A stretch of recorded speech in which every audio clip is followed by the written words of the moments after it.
how this kind of works. Official spirograph paper. Da, da, da. Official spirograph pen. Okay. Appreciate you guys maintaining your composure. So you have like an outer gear and an inner gear, and there are many different sizes of the inner. There's a different size for the outer. So I have several competing two competing radiuses going on, right? Or radii, if you want to be all like that. You guys with me? This little one in the middle, I have several holes that I can change its radius. So the shape it's going to make depends on the relationship between the two radii. So this has an inherent radius, and this has several radiuses that I can pick. And so I'm going to just pick one.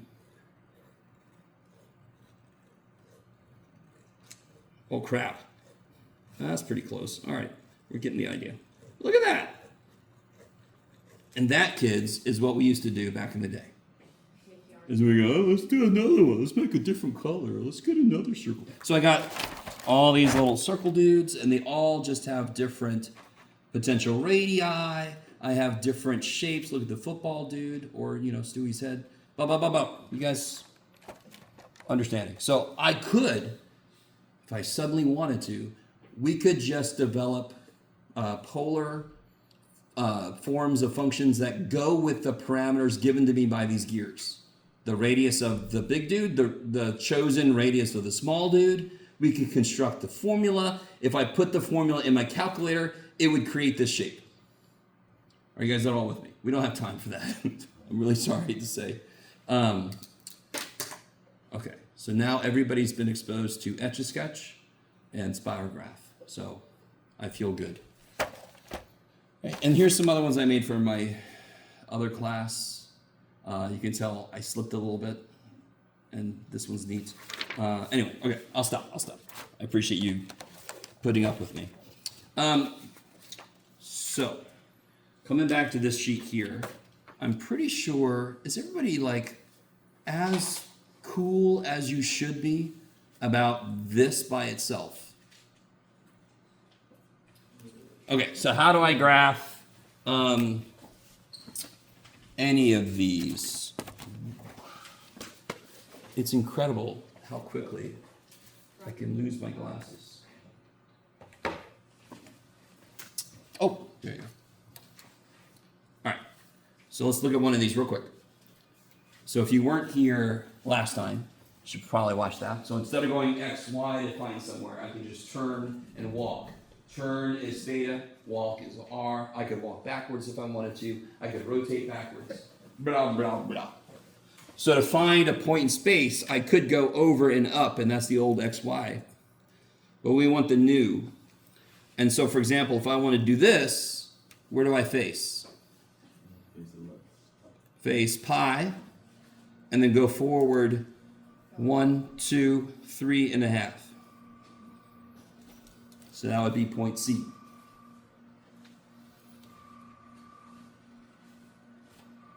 Okay.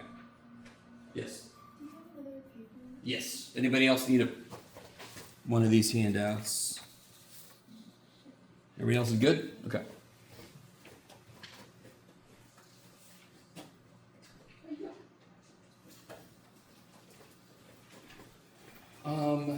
Let me give you this too while I'm thinking about it, because we're going to need this like right now. You're going to need this for some of the homework.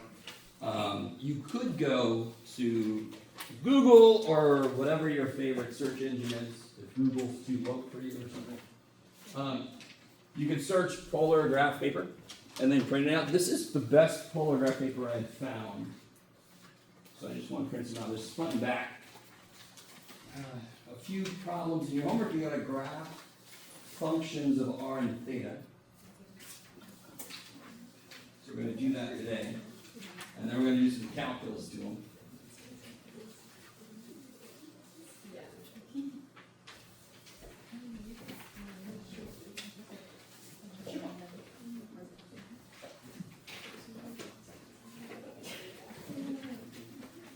All right, so just hold on to this. Yeah, we did some of this up here, yes? If I remember correctly, I'm pretty sure we did this one. Yeah, I was just, we didn't do B or C. Okay. So what do you guys think about B? So just let's take a step back. We're gonna, before we get back to graphing, because I want to focus, a big part of today is gonna be graphing some stuff in polar coordinates, and then we're gonna find some areas. Yeah, right. What we did in part A was, if I had r sine theta, I know that that would be y. So we just multiply both sides by r, so that r sine theta would show up. How do I know that's y? Because that's what the shit y is. Yes? You've known that ever since you first learned trig. Sine theta is y over r. Okay, if you learn SOHCAHTOA, I apologize. You'll be okay. This one, what's the most direct thing I could do so that something up here shows up?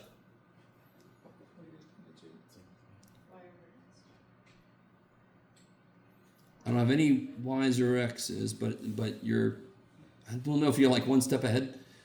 If I take the tangent of both sides, what shows up? Tangent theta. What's tangent theta? By definition, what's tangent theta? Right up here, right up here. See it? Yeah. Have I converted that now, to, and this is a number, correct? So have I gotten rid of r and theta? And I know there was no r, but any r's and thetas, are they gone? Are they all now y's and x's? Yes. What number is that? What is tangent of pi over 6? 3. Because sine goes like, a tangent goes like sine. When sine is small, tangent is small. Sine hates the x-axis, that's 30 degrees. Sine small, tangent small, rad 3 over 3. And this is just another indication of why we called lines with the same slope at a point as a function, we call them tangent lines, because the tangent is the slope. If I multiply x up, isn't that the slope? Okay, so that's old shit. Back in calculus, hopefully the teacher said something about that.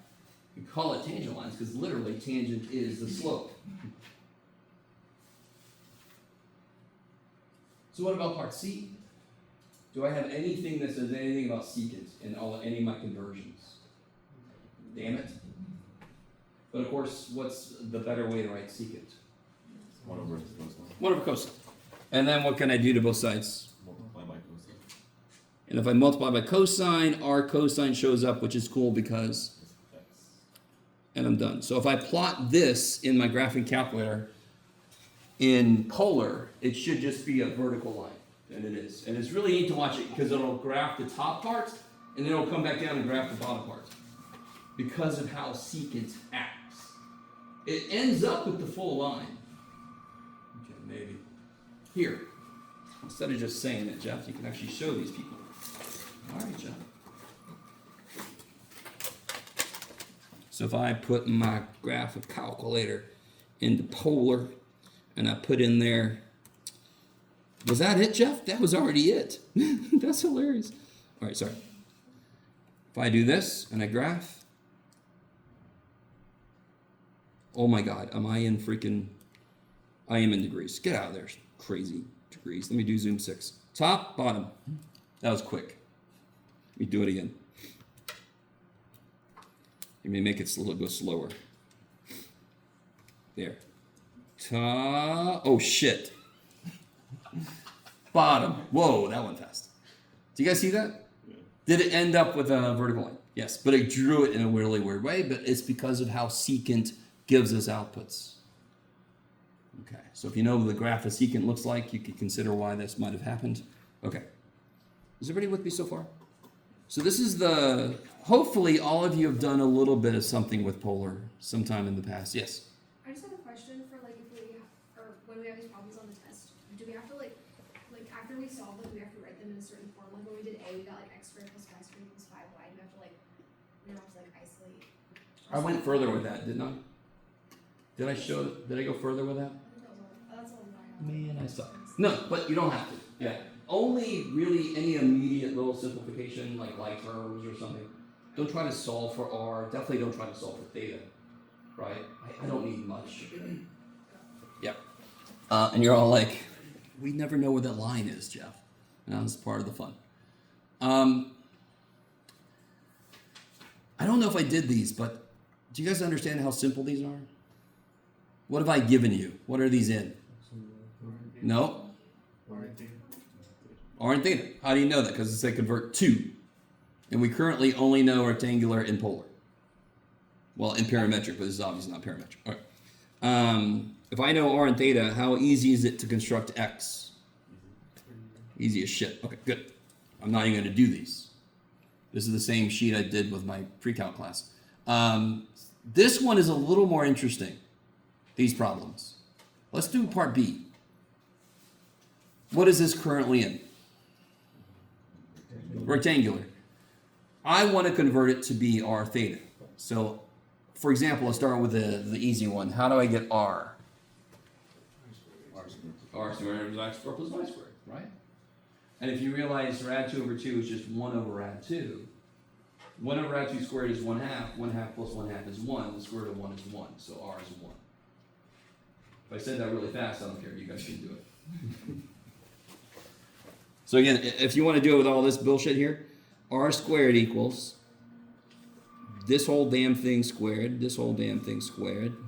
That's 2 fourths plus 2 fourths is 4 fourths is 1, so R is 1. We always choose the positive for R if we're the ones doing the choosing.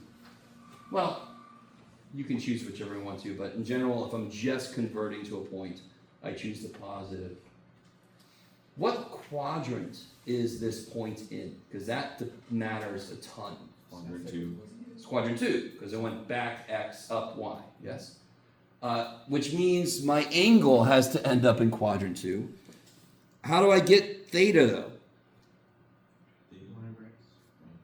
Yeah, so tangent of theta is y over x. And of course, what's y divided by x? Negative 1 in this case.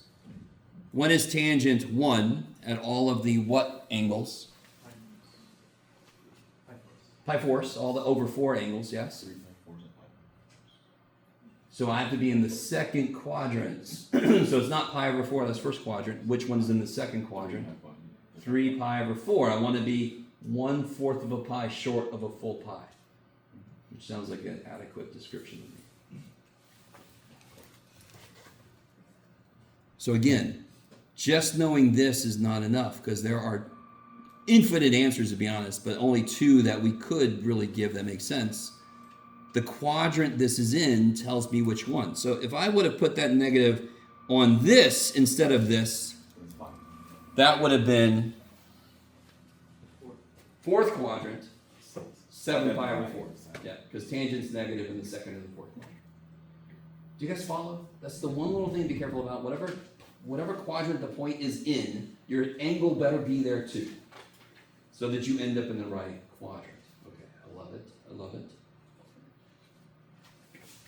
Part of my brain always feels like I'm talking about Star Trek or something, talking about quadrants, but we'll be all right. This one is actually easier. It's kind of funny. These points are easier, and these equations are easier. This equation is stupid. What do I do with this? How do I convert this to polar? Do we know what y is? R sine theta. R sine theta? Do we know what x is? R sine Or cosine theta. And then you could just multiply this up. And do you see how there's other shit you could do? If you remember the double angle formula for sine, you could do some shit here. I don't care. This is plenty. This is fine. So I probably wouldn't take points off unless you had like sine theta plus sine theta and you didn't make it 2 sine. Oh, no, I wouldn't even take points off then. I'd just put a note. Are you guys with me? Do simple simplification. You don't have to solve for either letter unless it's easy to do so, and even then you don't have to. What the hell do I do with this one? Do I just start throwing shit in x and y? Yeah, and y. Yeah, what's y over x? Tangent. I'm not going to put stuff here and put stuff here because what can I do? What's the best thing to see in a rectangular equation? X squared plus y squared. And can I get x squared plus y squared to show up? Yes. So if I add this over, that's r squared, and that's tangent. Kapow! So as you progress, especially if you're going into Calc 3, you're definitely going to see certain problems are easier if I convert them into a different coordinate system. Certain problems are only possible if I convert them into a different coordinate system. So the more coordinate systems you know, the more problems you can solve. So when you get to Cal 3, you start to realize how many coordinate systems actually exist. And it's kind of crazy. Okay. You guys feel okay with this? Don't let this be bad. The level of math here is not that high. You just have to remember these. Okay. How do you guys feel about plotting points now? Does anyone need another example? Or are we good? Yes. Yes, that's funny. That's exactly what I was just thinking about. So which way does this point want me to face? Negative 11 pi over 12. How do I get to negative pi over how do I get to negative 11 pi over 12?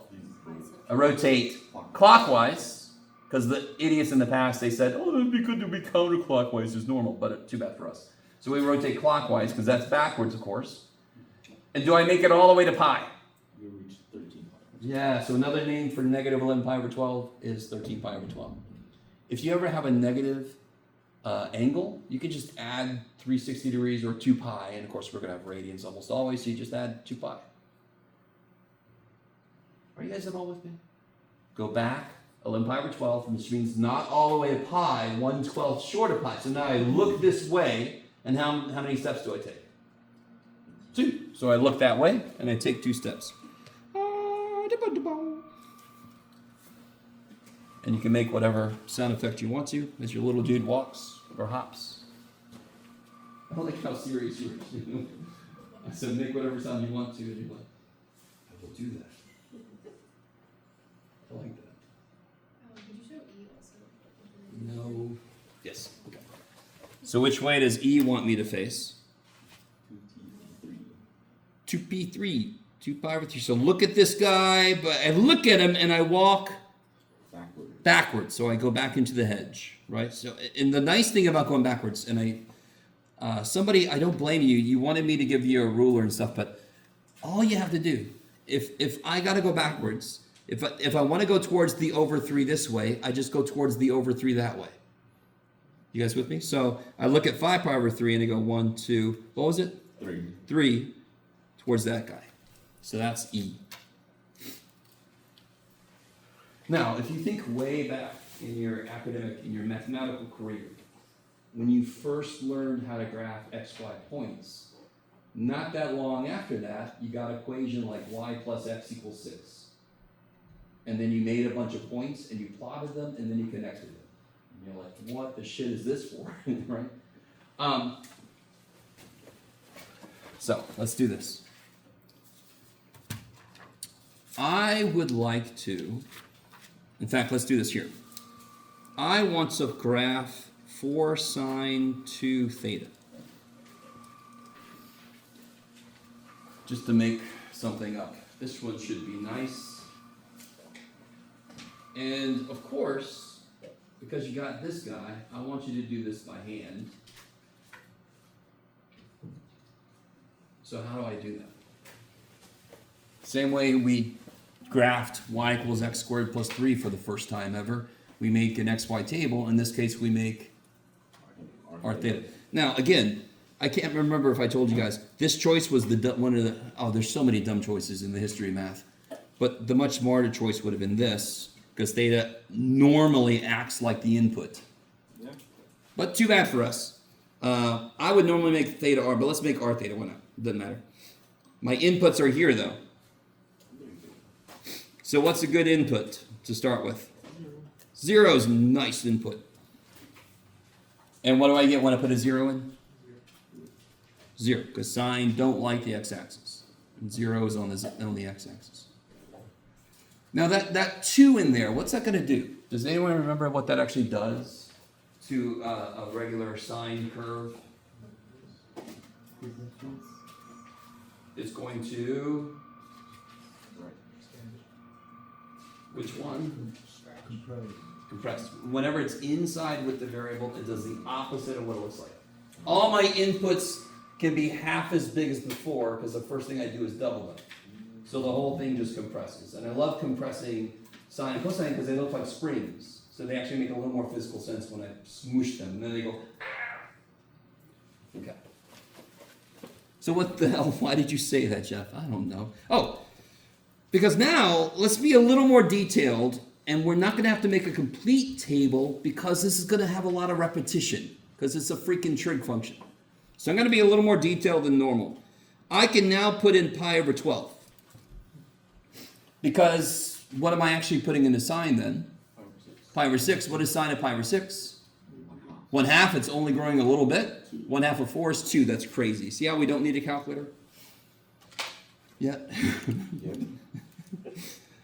And let's see. Now let's just put in, I could kind of follow, yeah, let's follow this. Why not? Let's put in pi over 6, which is 2 pi over 12. Is everybody with me? You just have to know your trig values, right? Twice pi over 6 is? Well, twice pi over 6 is pi over 3. Sine of pi over 3 is root 3 over 2. Root 3 over 2 is 0.87, something like that, I think. Now, you can use your calculator for that. I'm sorry, but we're graphing this by hand, so we don't have to have it to 18 decimal places. I can barely handle whole numbers with my graphs. Okay, let's do this. Sine of pi over 3 is rad 3 over 2. I'm pretty sure that's 0.866 something. And then times 4.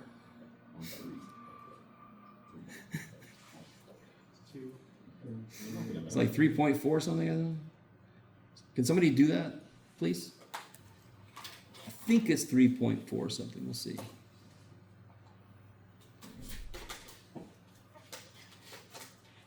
I'm going to say 3.4, and then I can change it when you tell me it's wrong. Yeah. Haha. Sorry. It's my one thing I could do. And then we can go pi over 4. Is everybody, you guys with me? So, you could use your calculators, right? But I'm picking angles that we're supposed to know. So, and this one especially is dumb. When I plug in pi over 4, what angle ends up inside sine? Pi over 2, sine of pi over 2 is? 1, because sine loves y, sine goes like y, so this is where it's the biggest. 1 times 4 is 4. That's crazy. Now, what's going to happen once I go past this? What if I put pi over 3 in?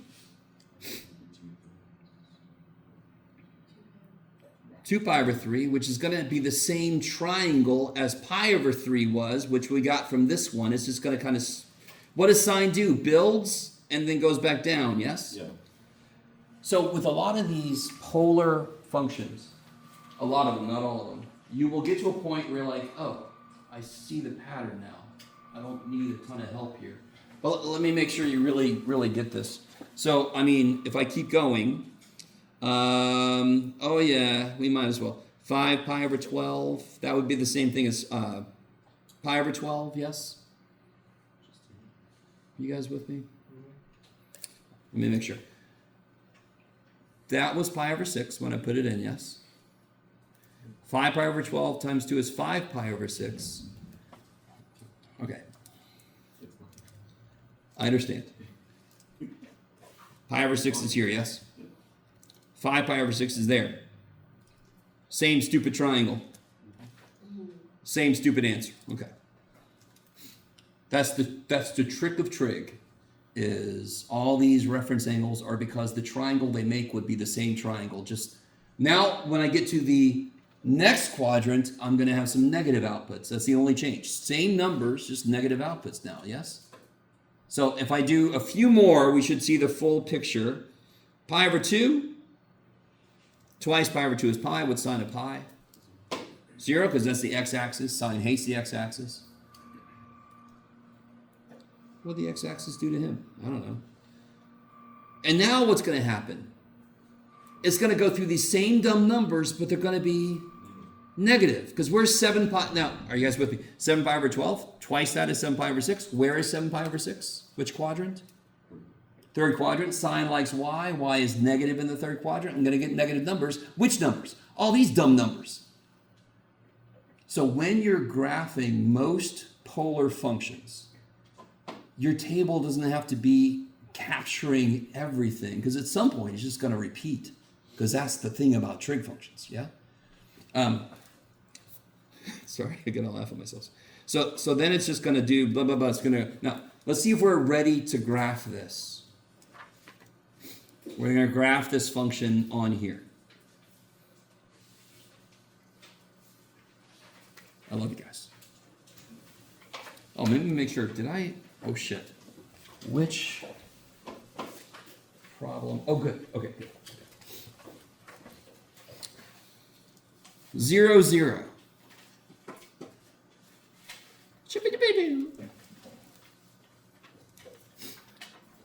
2 pi over 12. How do I graph that? And let's double check. One thing you always do when you're going to graph this, the largest kind of like output is 4. So I can leave these as being a step of 1. If you're graphing something and it needs to go to 12, you're going to want to change your scale. Maybe 2, 4, 6, 8. You guys see what I'm saying? So the scale of the rings acts like the scale of any axis. You can make them by 2s, 3s, whatever you need. We can go by 1s. So I face pi over 12, and I go out 2. 1, 2. Then I face pi over 6, and I go out 3.4. 1, 2, 3, and almost a half. One really nice thing about these graphs is that blue line is 5. It's kind of nice. Visually, it makes it easier to tell where the hell you are. Yeah. Face pi over 4 and go out 4. Face pi over 3 and go out 3.4. Am I going too fast, or are you guys okay? Now that we know how to plot individual points, we can plot points that come from functions, and just like x and y in the past, we should expect the functions to have a certain shape because they're constrained by the equation they came from. That's what gives y equals absolute value of x squared of x. That's what gives them their shape. And then if I face 5 pi over 12, I go to 2. So things get neat here in a second. And then I face pi over 2 and I go nowhere. So effectively, I just did this. Now, real quick, if I add these little arrows, I'm coming down through this, yes? So now what happens? I face 7 pi over 12, but I go back 2. So now it's so, I love this. This graph is really not complicated, but the picture's so cool. It goes out, and then it kind of, now it's going to do this again. You can kind of, it's going to go wee, wee. Okay. Let's see if we can do this without actually even plotting the points. Do you guys understand? I'm just going to repeat all the same stupid outputs now, right? So where am I at? I'm at -2. So now I'm just going to face this way. I'm going to go out 3.4 next. 3.4, 1, 2, 3.4. I'm going to go out 4 next. So at my pi over 4s, I'm going to go out 4, yes. 1, 2, 3, 4. Then I'm going to go out 3.4. 1, 2, 3.4, roughly. And then I'm going to go out 2. 1, 2. And then I come back home. So it goes around, and then it goes down and around. So now it's coming this way. Where do you think I'm going to go next? Which quadrant effectively on the picture? All right, let's find out. I really want you guys with me. So we just went -2, 3.4, 4, 3, negative, and then -2, and then 0. Yes? So now what should my numbers do when I'm facing? And that was facing this way, but I went backwards, yes? So now I'm facing this way, and I'm going to go forwards, yes? So now all my pi over 12s, I go 2. Now listen, I really want this to make sense.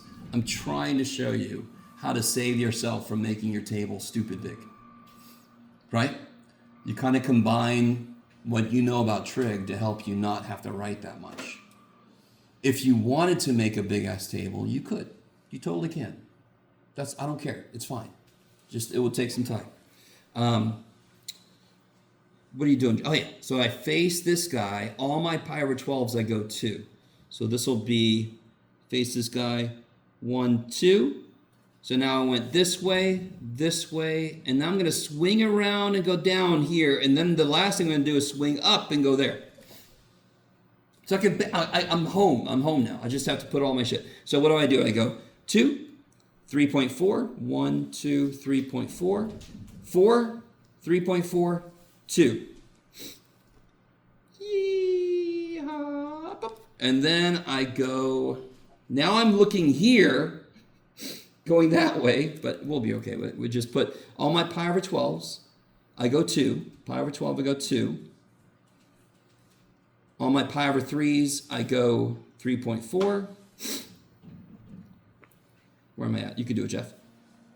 1, 2, 3.4. Then I go 4. Then I go 3.4. And then I go 2. What did you do in class today, sweetie? I listened to him go, wow. How would you describe this? Flower. Huh? Flower. Flower. How many leaves? 4. So you can guess what might happen if this would have been a 3 or a 4. Yes? So just kind of check what we've done, because you never know. I'm insane, and I could have done something completely wrong. Let's put sine 2 theta in here. Make sure that I gave it a decent window. Let me change the step size so we're not sitting here forever. Oh, look at him. Look at his little poodle. All right. So what if I made, anybody have a prediction if I make this a 3?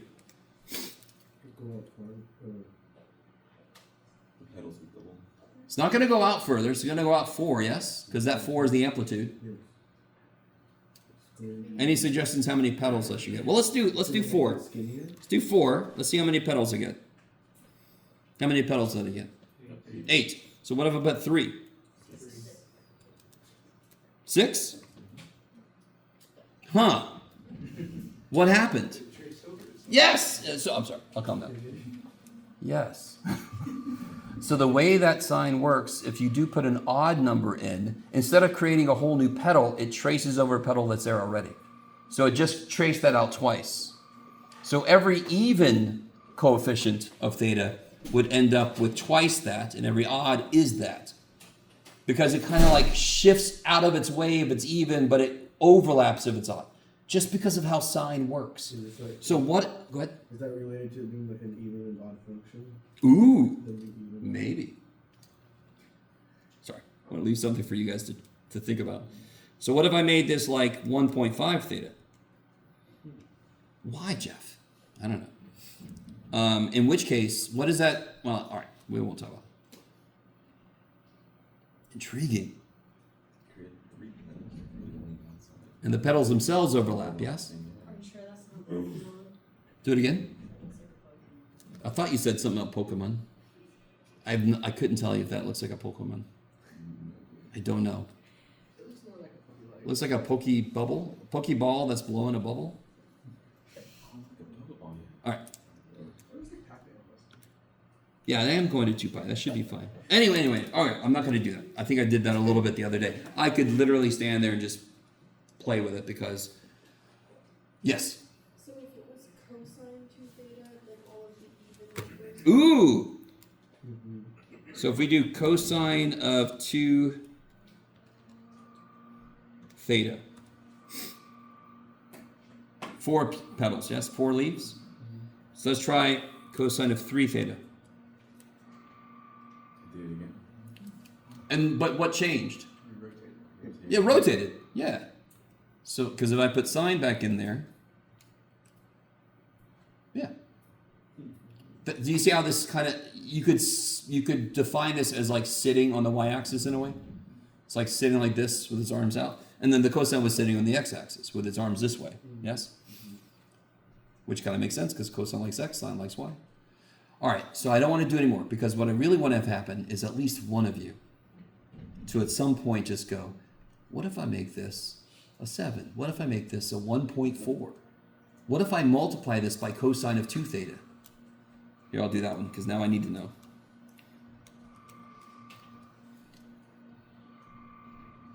Oh, okay. Anyway, all right. The more out of phase the parts of the thing are, the crazier the picture normally gets. What do I mean by out of phase? Like if one's 3 and one's 2, that's not bad. If one's 1.7 and the other one's 1.13 theta, that could be spaghetti craziness. Yeah. They're out of phase, so they're not going to like overlap or work together well. Okay. Is everybody okay? So what I want you to do, yeah, let's talk about that first. Okay. Let's look at, this is perfect, Jeff. As I remember why I did this. I want to find the area of one of these petals. So what will that entail? Calculus students. What would that entail? Just one penny. Yeah, I just want to know the area of one petal. Integral. There we go. Beautiful. Yes? Because is this circular? Is this even elliptical?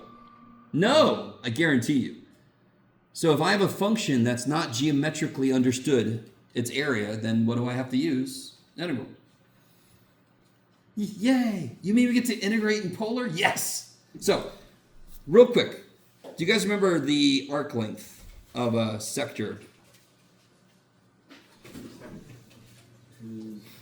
This length here. Theta over time.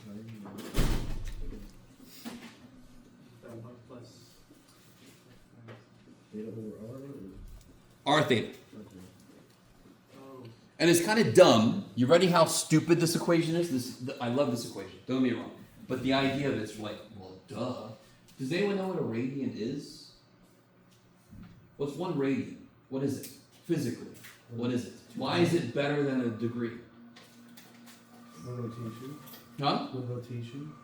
No? It's pretty much just a radius going. Yes. So, if I take a circle, pretend like this is a circle, and I take its radius, my circle looks content. If I pick it up, bend it, right, and then I put it back. If I walk that far, I have subtended, I've gone through 1 radian, because how far did I walk along the circle? 1 radius. So look at us geniuses, our math. If you walk 1 radius, let's call it a radian. Yeah, so if 1 radian is literally just the angle you go through if you walk. So if somebody's walking in a circle and I'm just looking at zero radius, and they walk and I watch them, if they walk 1 radius, I just turn through 1 radian. Okay, maybe. So therefore, why does this stupid equation make sense? Well, what if somebody goes 2 radians and the radius is 7? How far did they walk if they went 2 radians and the radius is 7? R times theta. So S is R theta. Of course S is R theta. If theta is the number of radiuses, you multiply by R to see how far it is. That's one of the dumbest little equations ever. Nothing amazing, nothing fantastic, nothing surprising. Is everybody with me? Now the area formula is a little bit different. And considering you guys are calc students, you can totally, this is how I explain it to my pre-calc students, because I really hate taking the full area of the circle and then doing proportional to, I hate that shit. So, does anyone happen to know the area formula for a sector? Okay, how long is this piece? We just said it. There's R, there's theta. How long is this? R theta. How tall is this pizza-looking almost triangle? Don't overthink it. It's R, because there's the center and there's the outside, so it's R, yes? What is the area of a triangle? Yeah, 1/2 base times height. What is the base of this triangle? And what is the height? So believe it or not, this is the equation, and you guys are cooler with this. Is this a triangle? If I make theta really small, doesn't this become linear?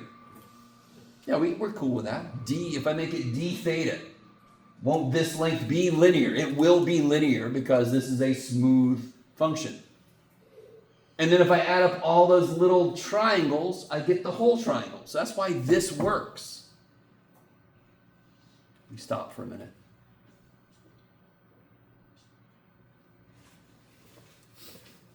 Now, this is what it would be if I had a constant r and a given theta. Yes? So what if I have a polar curve that looks like that, and I want to know what its area is? So it's not too hard to come up with an equation that would make something roughly like dude falling over. Yes? Do you see him? I didn't mean to make a dude falling over. Anyway, it doesn't matter. Jigsaw piece. Is that better? So let's say this is the center, and I want to know, let's say I want to know the area of this piece of it. This area here. And I wasn't careful enough. I should have made it have just one output for every angle, but I'll be okay. You'll be okay too. So do you agree with me that every little slice I take, they're all triangles? Yes?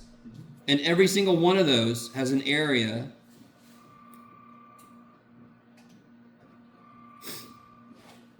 so this will be, if I zoom in on this, this will be d theta.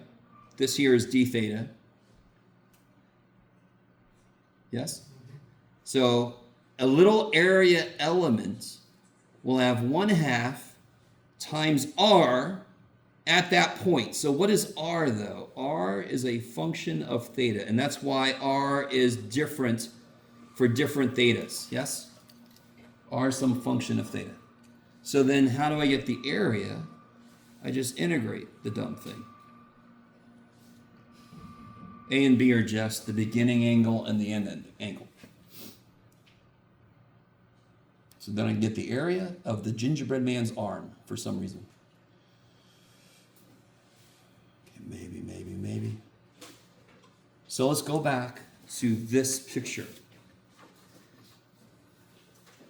I want to integrate 1/2 r squared d theta. We know r, don't we? Yeah. What are the limits though? I want one petal, so you could literally choose any you want to, but obviously, which one do we probably want to choose? Where did this petal start? What angle made this petal start? 0. 0. Now, you gotta be careful. What angle made it end?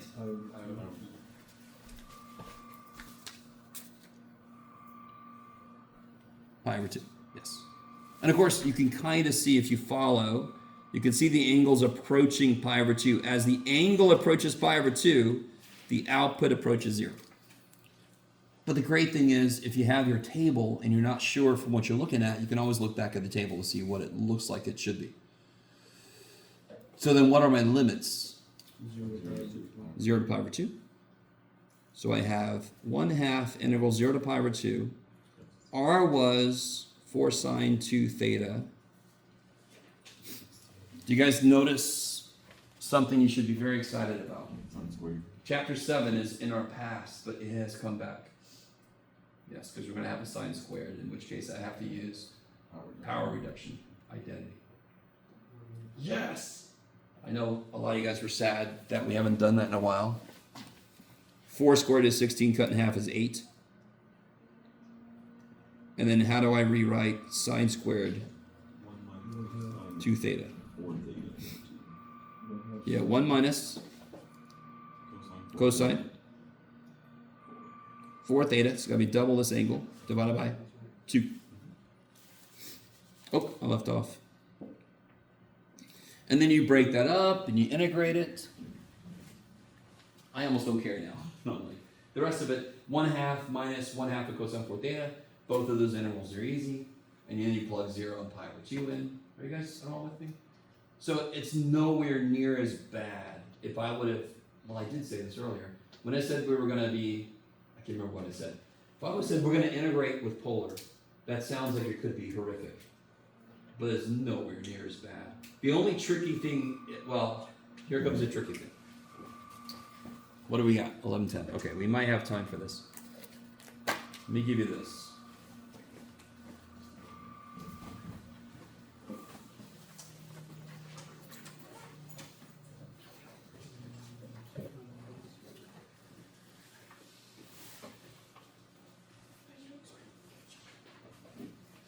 Why am I doing it this way? Nobody knows, John.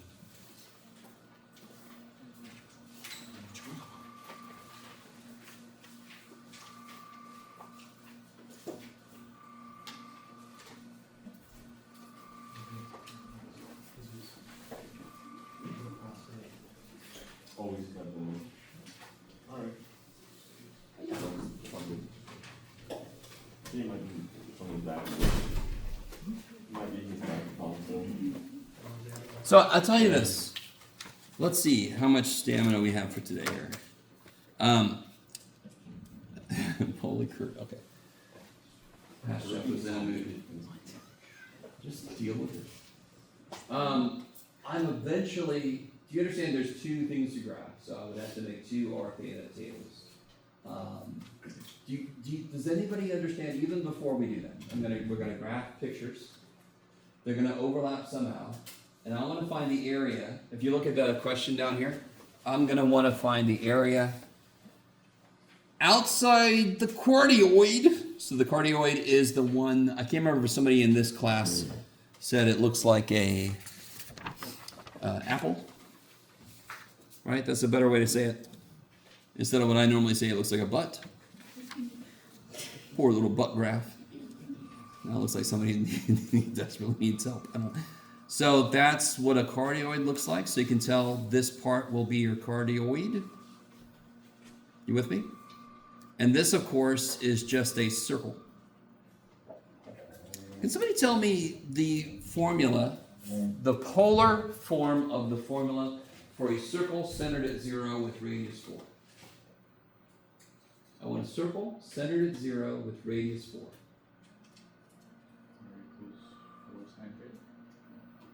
You're almost there. You just had to stop. R equals 4. Done.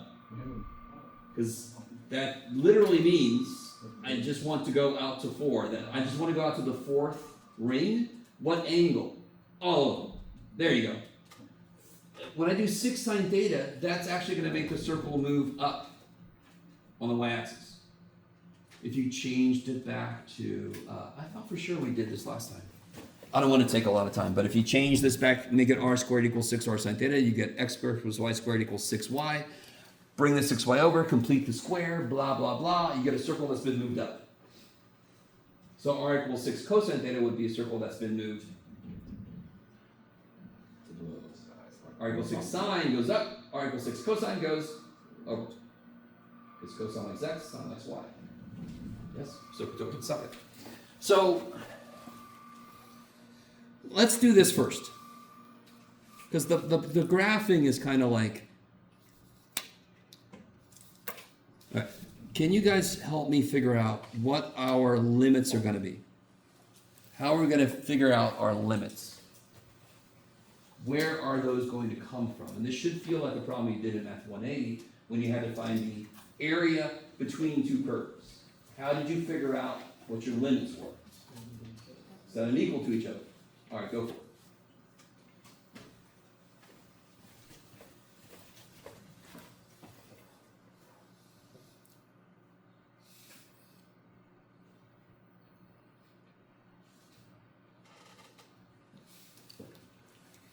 So let me see. 2b, 2b, 2b, 2b.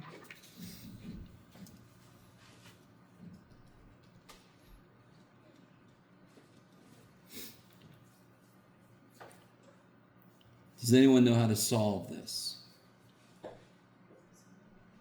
Even if you don't, what kind of makes sense to do?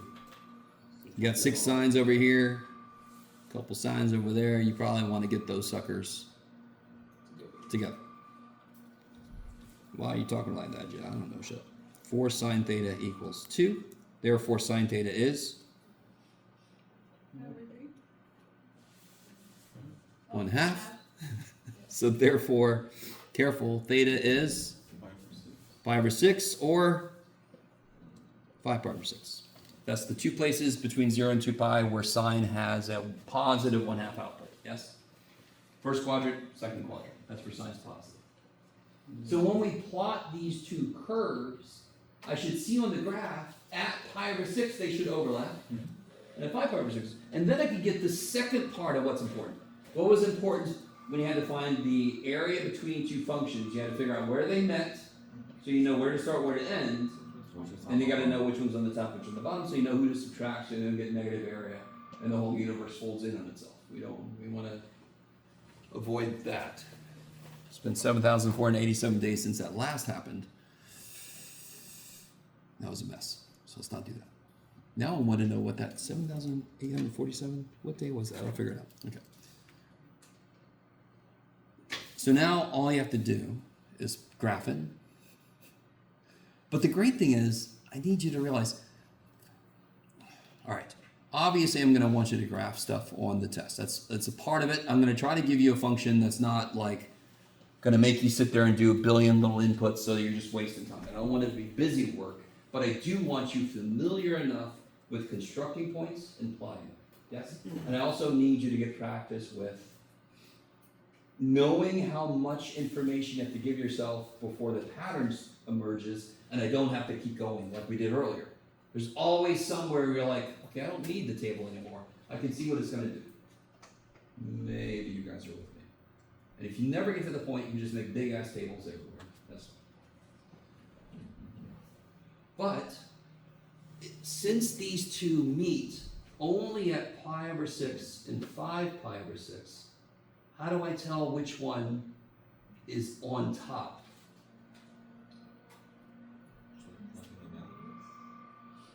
Which one's the radius between those? Beautiful. Pick a point between pi/6 and 5/6, and I would probably pick pi/2, and just see which one goes further out. So, all right. I don't know why I am so reticent to make you guys graph these, because we got plenty of time. If I was to graph 6 sine theta, that's going to be pretty quick. I don't even need a table of values. Are you guys with me? So let's do that.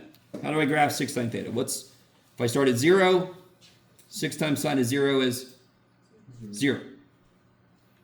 Let's go pi/4. We already know it's going to be a circle, so I don't need that many points. What's sine of pi/4? Root 2 over 2. Root 2 is about 1.4. Root 2 divided by 2 is about 0.7. 0.7 times 6 is 4.2. It's roughly 4.2. Sine of pi/2 is 1 times 6 is 6. If it goes out this far this way, it goes out the same farness. Sure, Jeff, that's a word. That way. And then I've got, there might be enough for a circle, but let's see. Let's do pi/6 for sure, Jeff. That makes sense because that's where these things meet. What's sine of pi/6? This will be easy. 1/2 because it's close to the x-axis. Sine likes y. It hates it close to x. It's going to be small. It's 1/2 times 6 is 3. So 1, 2, 3. And then over here for the other one is going to be 1, 2, 3.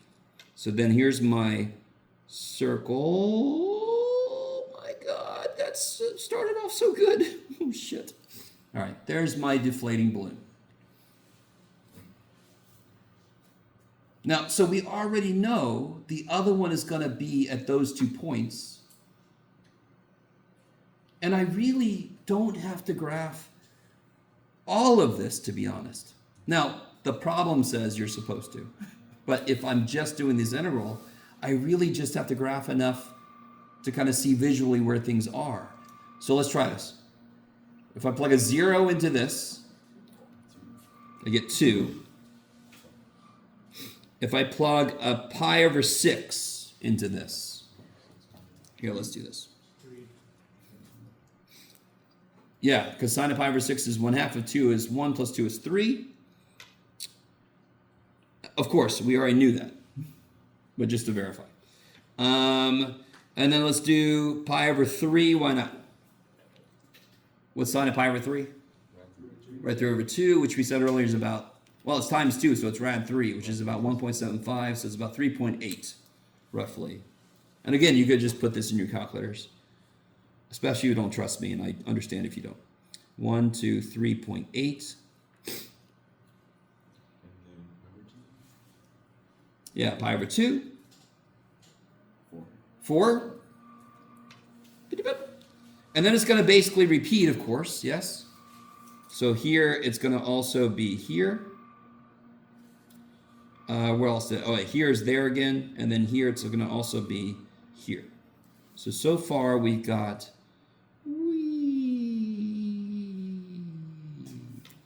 Okay. Horseshoe going on. Now, just to complete this, here, what about 5 pi over 4? Let's do 7 pi over 6, yeah. 7 pi over 6. I really want you guys with me. I'm in the third quadrant. Sine of 7 pi over 6 is going to be negative 1/2. 2 times negative half is negative 1 plus 2 is 1. So now I just go out 1 here. 1 is such a tiny step. 1. So over here, it's also going to be 1. You guys with me? You okay? I'm fine. Just give me 1 minute. So then, what about 3 pi over 2? Let's just cut to the chase. Sine of 3 pi over 2 is negative 1 times 2 is negative 2 plus 2 is 0. So it does this. And there's the but. Or the upside down half. Whatever you like better.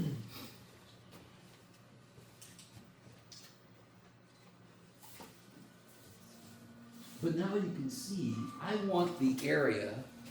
How did I say it? Did I say it right? Outside, I keep wanting to say outside. Outside the cardioid. Outside the cardioid, but inside the circle. So that's this area. And now you can see which one is on top.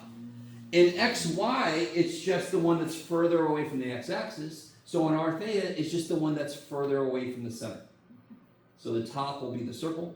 So how do I set up this thing? Area is 1/2 r squared theta.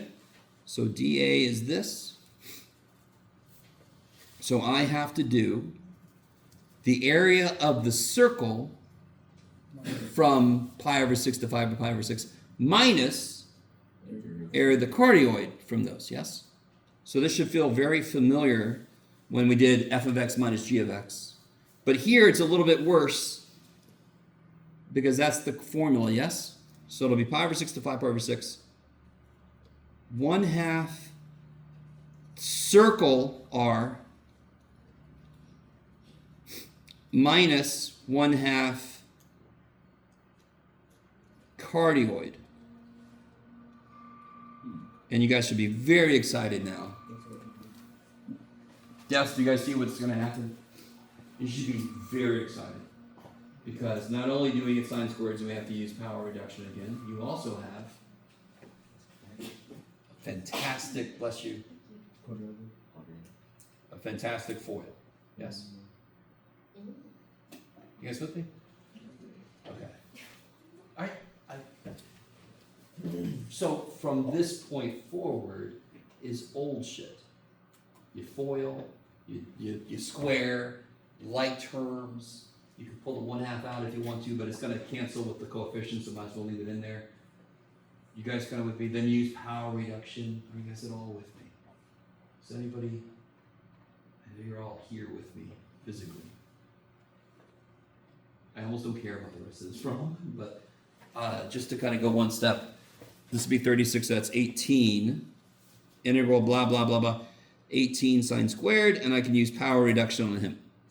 This will be 4 plus 8 sine theta plus 4 sine squared theta.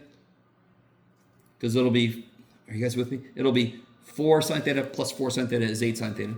So it'll be 4 becomes 2. 8 sine theta becomes 4 sine theta. And then 4 sine squared theta becomes 2 sine squared theta.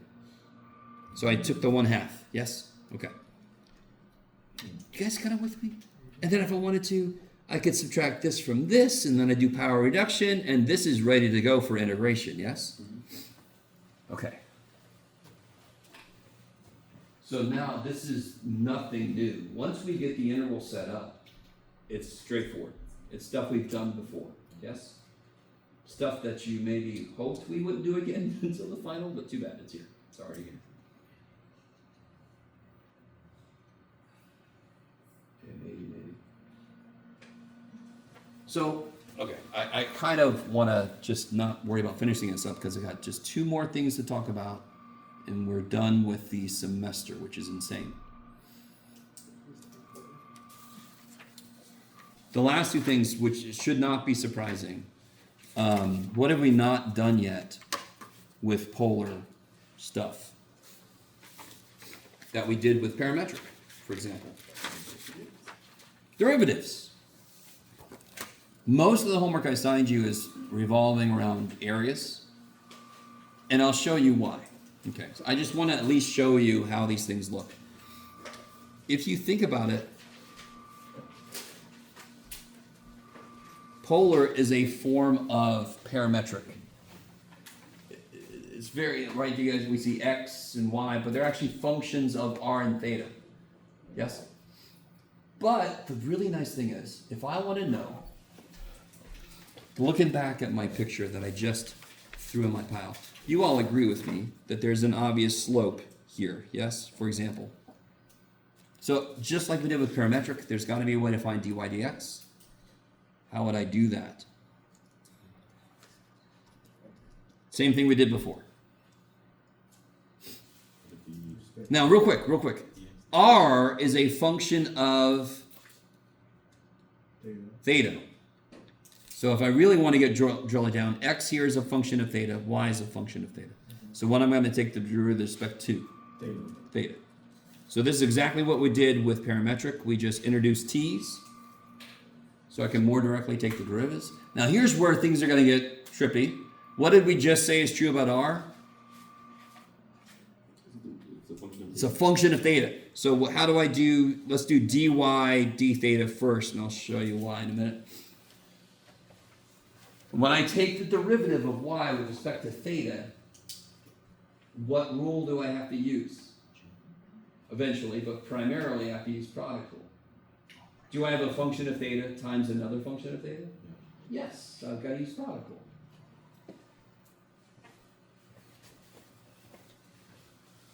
Whatever you say, Jeff. So what's the derivative of r with respect to theta? What could that be? It's probably the derivative of r with respect to theta. Okay. So I take the derivative first times the second one, right? Good old product rule. Plus leave r alone. What's the derivative of sine with respect to theta? Cosine. Woo! So there you go. There's dy d theta.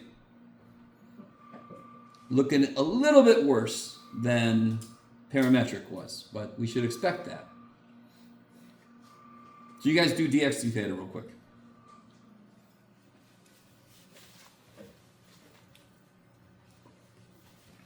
Do I want to? So are you just adding the original? Hmm? What did you add? What is it that you're adding? Y is a function of theta times a function of theta.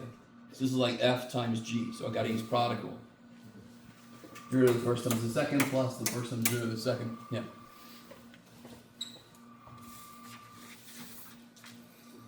So if I put dx d theta underneath, I'll be able to do something in a minute.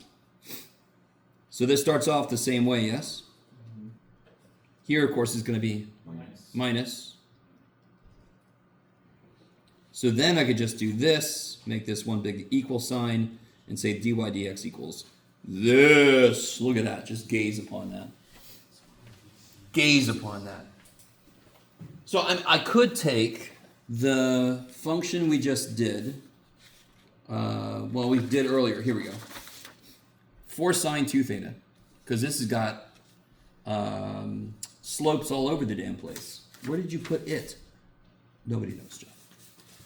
And I could take it and I could plug it in here. I could figure out its derivative, blah, blah, blah, blah. But my God, look at this. Look at that. You want to do a second derivative? No. Neither do I. We're fine. Okay. Let's try. There's also arc length. Letters have to go together. There you go, Jeff.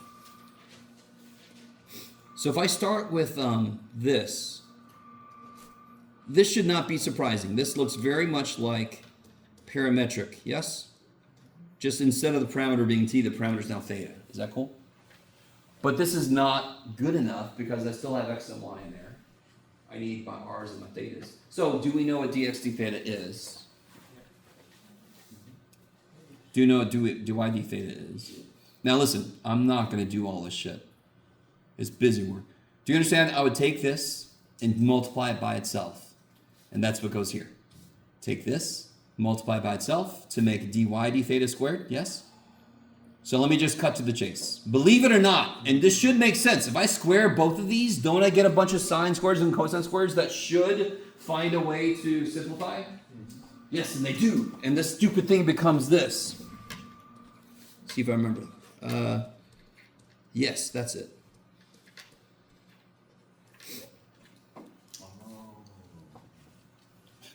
That's how the last semester. Oh, okay. It's doing about it. All right. So the absolutely dumb thing about this is, if we actually needed arc length for some polar defined function, we almost invariably use a computer algebra system or a program or something. Why couldn't I do this by hand for most situations? There's nothing outside the radical. There's no chain rule piece. There's no way to make this u sub. It's definitely not a by parts, because you just got one big ass square root in it. I don't know if you guys follow. That's why I didn't give a ton of arc length for parametric, because the same thing happens for it. There's nothing outside the radical that makes it become a u sub. There's no other parts to make it by parts. I mean, so it's bleh. So we do it numerically normally. So I'm not too concerned about this. And then finally, no. Oh yeah, we did that already. Sweet. Look at that shit. So we have the official way to find the derivative. I am not going to make you memorize this. You guys with me? I don't have it memorized. I just construct it when I need it, because it's just based off of this dumb thing, which is based off of this dumb thing. This I do have memorized, but you don't have to memorize that. Who cares? You don't have to have that stuff memorized. Okay. That's section 10.4 right there. Most of the work in 10.4, if I remember correctly, is areas. It's focused on integration, because that's what's going to become very important in Calc 3. When you start doing polar, but you see its analog in 3 dimensions.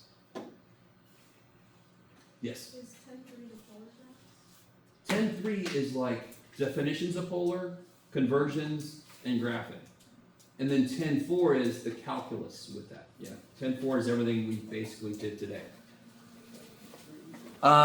Did I give everybody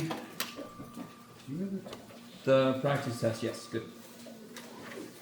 So I will have the answer key for the practice test on Tuesday. The practice final and study guide are up on Canvas, but I will bring some hard copies next week. Yes? Is the key for the practice final on Tuesday? Not yet. It will be someday. Or I'll bring copies here. Yes. Either way, it will be in my beautiful handwriting. Thank God. All right, guys. Have a good weekend.